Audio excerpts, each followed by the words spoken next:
করতেছি যে আমাদের দেশ আরো উন্নত হবে ইনশাআল্লাহ। আমরা যদি সবাই মানুষ হিসেবে সচেতন হই তাহলে অধিকার প্রশ্ন সবকিছু পালন করি তাহলে আমরা ইনশাআল্লাহ আগে যেতে পারবো।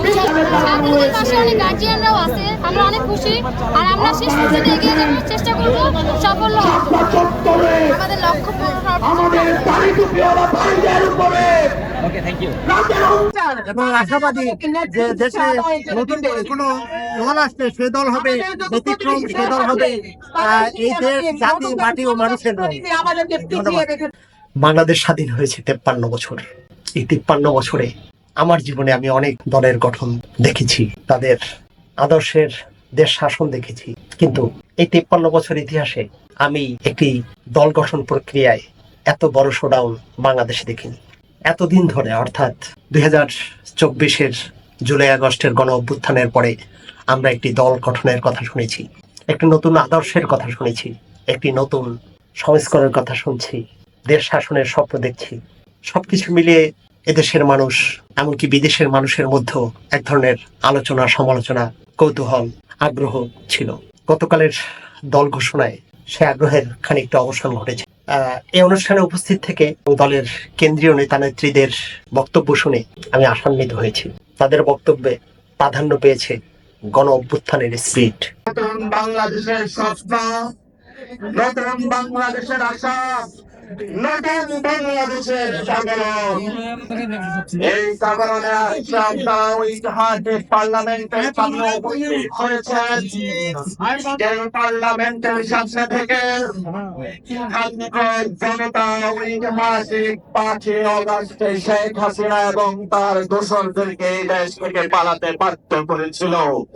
দলটির নাম ঘোষণার ক্ষেত্রে জাতীয় নাগরিক পার্টির নাম ঘোষণা করেছেন গণ অভ্যুত্থানে নিহত শহীদ রাব্বানীর বোন। এটাও আমাদের জন্য একটি মেসেজ।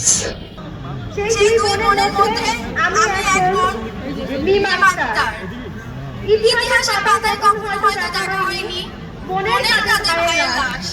এই ইতিহাসের পাতায় এরকম ঘটনা ঘটিয়ে গেছে খুনি হাসিনা।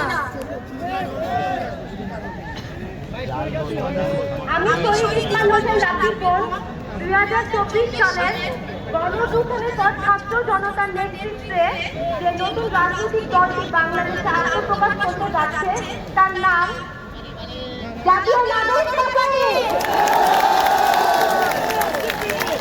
আমি প্রথমে জাতীয় নাগরিক পার্টির আহ্বায়ক এবং সদস্য সচিবের নাম ঘোষণা করছি। জাতীয় নাগরিক পার্টির আহ্বায়ক ও সদস্য সচিব জুলাই গণঅভ্যুত্থানের অগ্রনায়ক হন এবং এক দফার ঘোষক আহ্বায়কের নাম হচ্ছে নাগরিক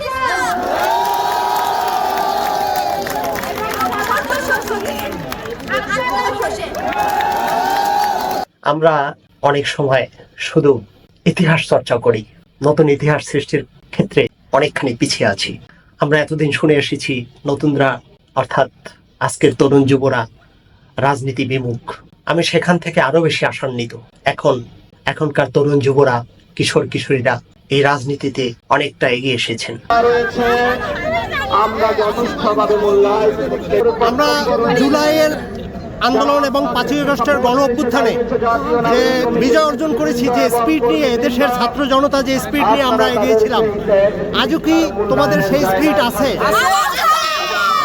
ছাত্র জনতার সমন্বিত যে দল গঠিত হচ্ছে জাতীয় নাগরিক পার্টি, তো এই জাতীয় নাগরিক পার্টিতে তোমরা অনেকেই দেখা যায় যে এখনো কিশোর, অনেকের তোমাদের এখনো ভোটাধিকার হয়নি, ভোট হয়নি। তো আমরা ভোটার আমরা কিশোর, আমাদের এখনো ভোট দেওয়ার মতো এখনো বয়স হয় নাই, কিন্তু আমাদের যারা ভোট দেওয়ার মতো যাদের রয়েছে তাদেরকে আমরা উদ্বুদ্ধ করবো নতুন বাংলাদেশ গড়ে তোলার জন্য। অর্থাৎ তারা যে কাজ করবে সেই কাজের সাথে থেকে তোমরা তাদেরকে আগে যেভাবে সহযোগিতা করেছো, আন্দোলনের পিছনে ছিল, সেভাবে থাকবে।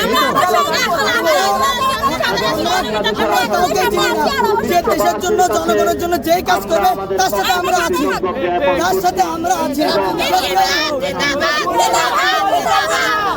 আচ্ছা, ইতিমধ্যে তোমাদের এই যারা তরুণ যুব, যারা আমরা আন্দোলনের সাথে সম্পৃক্ত ছিলাম, অনেকেই ছিল যারা যুব ছিল, তরুণ ছিল, কিশোর কিশোরী ছিল, আমাদের মতো বয়োজ্যেষ্ঠ ছিল। আজ তাদের মধ্যে আমরা কিছুটা বিভেদ দেখতে পাচ্ছি। আশা করি তোমরা কি এই বিভেদ মিটিয়ে একটা দেশে সর্বসম্মত সবার যদি উদ্দেশ্য এক হয় তাহলে অবশ্যই বিভেদ ভুলে যাবে। তবে আমাদের লক্ষ্য রাখতে হবে শুধু বাংলাদেশের প্রতি ব্যক্তিগত স্বার্থকে বিসর্জন দিয়ে সেই ক্ষেত্রে আমাদের দেশীয় স্বার্থ, জাতীয় স্বার্থকে মূল্যায়ন করতে হবে। সেই তবেই আমাদের বিভেদ সব একাকার হয়ে যাবে। আমরা যারা শিশু কিশোর আছি, যারা বাংলাদেশে জন্মগ্রহণ করে, জন্মসূত্রে এসে বাংলাদেশের নাগরিক হয়, শুধু যে একটা 18 বছর পূর্ণ হলে বা 19 বছর পূর্ণ হলে বাংলাদেশের নাগরিক, ভোটাধিকার প্রয়োগ করতে পারে নাগরিক, বিষয়টা এমন না। বাংলাদেশের যারা মানুষ, যারা বাংলাদেশে জন্মগ্রহণ করে, তারাই বাংলাদেশের নাগরিক। আচ্ছা, আমরা এতক্ষণে শুনতে পারছি যারা আমাদের এই দলের নেতৃবৃন্দ আছেন, তো তাদের মুখে আমরা যা শুনতে পেলাম যে এই দলে নেতৃত্বের চেয়ে, অর্থাৎ নেতৃত্বকে গুরুত্ব না দিয়ে এখানে আমাদের নীতিকে গুরুত্ব দেওয়া হবে। অবশ্যই নেতার ক্ষেত্রে ভুল হওয়ার সম্ভাবনা থাকে। দলের যে একটা নীতি নৈতিকতা যদি এক থাকে, একটা নেতা বিভিন্ন ধরনের ভুল করতে পারে, কিন্তু নীতি এক হতে হবে। আচ্ছা, তারাও একটা নীতির আওতায় থাকবে, অর্থাৎ যারাই নেতা হবে তারাও একটা নীতির আওতায় থাকবে, অর্থাৎ এক দল এক দেশ এক নেতা হবে না। এই তো আমাদের কথা। দলের একজন নিম্ন স্তরের কর্মীর যার নীতি থাকবে, দলের প্রধান ঠিক সেই নীতি থাকতে হবে। সবাইকে জবাবদিহিতার আওতায় থাকতে হবে। বাংলাদেশে আমরা দেখেছি ইতিমধ্যে অনেক রাজনীতি এসেছে। ছাত্রদের জুলাই অভ্যুত্থানের পরে এই রাজনীতি দল হওয়ার পেছনে কারণ হলো দলের দল ভারী করার জন্য চাঁদাবাজ দুর্নীতিবাজকে সুযোগ করে দেয়। কিন্তু বাংলাদেশে ছাত্রদের এই দল কখনো চাঁদাবাজকে কোনো সুযোগ করে দেবে না। আমি এই কথাটা গ্যারান্টির সাথে এই কারণেই বলতে পারি, আমাদের যে উপদেষ্টা সাহেব দীর্ঘদিন দায়িত্ব পালন করার পর পদত্যাগ করেছে এবং তার অ্যাকাউন্ট খালি রয়েছে, এতেই করে প্রমাণিত হয় ছাত্রদের মাধ্যমে। সুতরাং আমি মনে করি বাংলাদেশের জন্য বর্তমান পরিস্থিতিতে গণতান্ত্রিক ধারা ফিরিয়ে আনতে ছাত্রদের এই নতুন দলের বিকল্প নেই। সারা বাংলাদেশের আনাচে কানাচে ছাত্রদের নতুন দলের এই বার্তা পৌঁছে দিতে চাই যে এই ছাত্রদের হাতেই বাংলাদেশ নিরাপদ। এরা দেখিয়ে দিয়েছেন একটি দেশকে আবার নতুন করে গঠন করার দায়িত্ব নিয়েছেন, দল গঠন করেছেন। দলটির নাম ঘোষণার ক্ষেত্রে এমন একজন দলের নাম ঘোষণা করেছেন যার নাম এদেশের অনেক মানুষই জানে না।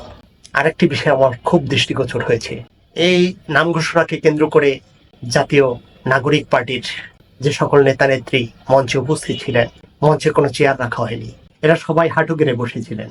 এটাও আমাদের জন্য একটি মেসেজ, অর্থাৎ দলটি কোনো একক ব্যক্তি কেন্দ্রিক হবে না, দলটি হবে নীতি নির্ভর। এখানে অনেক নেতা থাকবে যারা একসাথে মিলে দেশ গঠন করবে, দেশ শাসন করবে, রাজনীতি করবে। হাসনাত আব্দুল্লাহ সে বাংলাদেশের মনোগ্রাম খচিত একটি জার্সি পরে মঞ্চে ছিলেন, যা ছিল 2024-এর গণ অভ্যুত্থানের একটি ট্রেডমার্ক। এখানের নেতা নেত্রীদের মুখে স্লোগান ছিল জনতা জনতা, দেশ মাটি ও মানুষের কথা। একটি নতুন বাংলাদেশের স্বপ্ন, নতুন বাংলাদেশের আশা, নতুন বাংলাদেশের জাগরণ। আমরা এই দুঃশাসনের কবর রচনা করেছি। আমরা বলতে চাই, এই গণভবনে কে যাবে সেটি নির্ধারিত হবে বাংলাদেশ থেকে, ভারত থেকে সেটি নির্ধারিত হবে না। রক্তক্ষরণ আমরা আর চাই না। সুতরাং এই দলের প্রতি আমার এখন শ্রদ্ধা থাকবে, সাপোর্ট থাকবে, তারা যেন নতুন বাংলাদেশ উপহার দেয়। প্রিয় বন্ধুগণ, আজকের এই মঞ্চে দাঁড়িয়ে আমরা কেবল সামনের কথা বলতে চাই। আমরা পিছনের ইতিহাস অতিক্রম করে একটি সামনের সম্ভাবনার বাংলাদেশের স্বপ্নের কথা বলতে চাই। সেই স্বপ্নের বাস্তবায়নের লক্ষ্যে আজকে আমরা এখানে উপস্থিত হয়েছি। জুলাই গণঅভ্যুত্থানে ছাত্র জনতার মধ্য থেকে স্লোগান ছিল, তুমি কে আমি কে, বিকল্প বিকল্প। আজকে সেই বিকল্পের জায়গা থেকে নতুন রাজনৈতিক দলের আত্মপ্রকাশ ঘটেছে। আমরা মনে করি বাংলাদেশে যে বিভাজনের রাজনীতি তৈরি করে বাংলাদেশের জনগণকে দুর্বল করে রেখে রাষ্ট্রকে দুর্বল করে রাখার যে ষড়যন্ত্র তৈরি হয়েছিল, সেই ষড়যন্ত্র আমরা জুলাই গণঅভ্যুত্থানে সকলের ঐক্যের মাধ্যমে ভেঙে দিয়েছি। আমরা আজকের এই মঞ্চ থেকে শপথ করতে চাই যে বাংলাদেশকে আর কখনোই বিভাজিত করা যাবে না। বাংলাদেশে ভারতপন্থী পাকিস্তানপন্থী কোন রাজনৈতিক ঠাঁই হবে না। বাংলাদেশকে সামনে রেখে, বাংলাদেশের জনগণের স্বার্থকে সামনে রেখে সকলে ঐক্যবদ্ধভাবে রাজনীতি এবং রাষ্ট্র বিনির্মাণ করব, যা আরো বেশি অনুপ্রাণিত করেছে। এখানের নেতা নেত্রীদের বক্তব্যে আমরা কোনো দল, নেতা নেত্রী, ধর্মগোষ্ঠী, জাতি, বর্ণ কাউকে আঘাত করে কথা বলতে শুনিনি, কাউকে টিজ করা হয়নি, বরঞ্চ একসাথে সবাই মিলে দল গঠনের আহ্বান জানানো হয়েছিল, দেশ গড়ার আহ্বান জানানো হয়েছে। এমনকি ঘোষণাপত্র পাঠের পূর্বে অর্থাৎ শুরুর দিকটায় আমরা দেখেছি প্রধান 4টি ধর্মের বাণী পাঠ করে অনুষ্ঠান শুরু করেছিলেন, যা দেখে আমি মুগ্ধ হয়েছিলাম। লক্ষাধিক মানুষের ভিড়ে আমন্ত্রিত অতিথিদের সাজানো শুভ্র চেয়ারগুলো খালি পড়েছিল, যা অত্যন্ত দৃষ্টিকটু লেগেছে। তাছাড়া এত বড় আয়োজনে আমি আসলে বাংলাদেশের নিরাপত্তা রক্ষী অর্থাৎ পুলিশ চোখে পড়েনি। এখানে ছিল তাদের নিজস্ব কিছু নিরাপত্তা রক্ষী, যা আমার কাছে একটি নতুন বিষয় মনে হয়েছে। সেই সাথে এনসিপি অর্থাৎ ন্যাশনাল সিটিজেন পার্টি ঘোষণাপত্র অনুযায়ী যদি দেশের ভবিষ্যৎ কার্যক্রম পরিচালিত হয়, এদের উদ্দেশ্য যদি মহৎ হয়, সত্যি সত্যি যদি একক নেতা নির্ভর দল পরিচালিত না হয়, সবাই মিলে একসাথে সিদ্ধান্ত নিয়ে ঐক্যবদ্ধভাবে দল পরিচালনা করে, তাহলে এই দল মানুষের মনে জায়গা করে নিতে পারবে, তাদের অবস্থান তৈরি করতে পারবে। কারণ আমরা ইতিপূর্বে এদেশে অনেক দলের শাসন দেখেছি, কোনো দলের শোষণ দেখেছি, আমরা বেশিরভাগ ক্ষেত্রে আশাহত হয়েছি। বিগত 16 বছরের স্বৈরাচারী হাসিনা এই দেশের জনগণকে যা নাগরিক যে মূল্যায়ন সেটা করে নাই, জনগণের ভোট অধিকার হরণ করেছে। আমাদের বিশাল একটা জনগোষ্ঠী দীর্ঘদিন থেকে তাদের ভোটাধিকার থেকে বঞ্চিত। আমাদের ইয়ং জেনারেশনের একটা বিশাল অংশ 16 বছর ভোটাধিকার প্রয়োগ করতে পারে নাই। সেখান থেকে আমরা মনে হচ্ছিল এই দেশে আমরা একটা ভারতীয় জনগোষ্ঠী হিসেবে আছি। ছাত্র জনতা তাদের রক্তের বিনিময়ে, তাদের আত্মত্যাগের বিনিময়ে আমাদেরকে যে অধিকার ফিরিয়ে দিয়েছে, এই জাতি স্বর্ণাক্ষরে তা স্মরণ রাখবে। আমরা আশা করি এই ছাত্র জনতার রক্তের বিনিময়ে যে দলের আবির্ভাব হয়েছে, তারা আগামীর বাংলাদেশের বিনিময়ে আমাদের স্বপ্নের সারথি হয়ে থাকবে। এই দলের জন্য শুভকামনা। আপনি পেশাগতভাবে কি করেন? আমি একজন ব্যাংকার। আজকের যে নতুন দল ঘোষণা হয়েছে সেইখানে আপনি অংশগ্রহণ করেছেন, আপনি কি এই দলে যোগ দিতে চান? আমরা এই দলের সারথি হয়ে এখানে আসছি। বুঝতে হবে আপনাকে আমার এখানে উপস্থিতি কেন। আমরা যারা চাকরি করি আমরা কোনো দলে যোগ দিতে পারি না, বাট আমাদের প্রেজেন্টেশন, আমাদের অ্যাপ্রিসিয়েশন, আমাদের যে ওপিনিয়ন বুঝতে হবে আমরা কি চাই।